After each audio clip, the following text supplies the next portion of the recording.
First at 4, it's a new year, and now there's renewed hope for thousands of military veterans to get the care they need. The federal government began the year processing claims for veterans who may have been exposed to toxic substances while serving. This comes after last year's passage of the PACT Act, considered to be one of the largest expansions of VA care and benefits in the department's history. KENS 5 reporter Zach Briggs caught up with a local veteran and advocates who share cautious optimism about the future.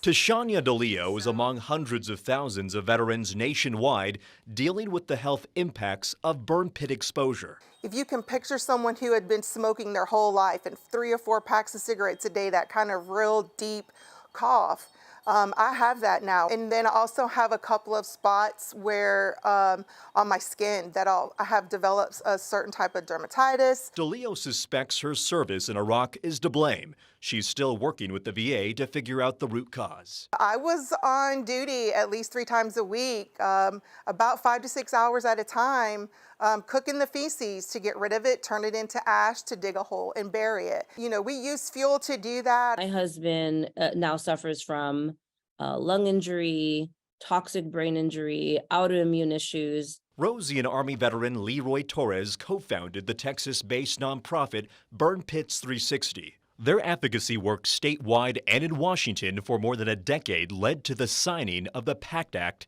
in August. The VA secretary acknowledged a backlog in claims is expected, but the department has hired more staff to help with administering benefits and care.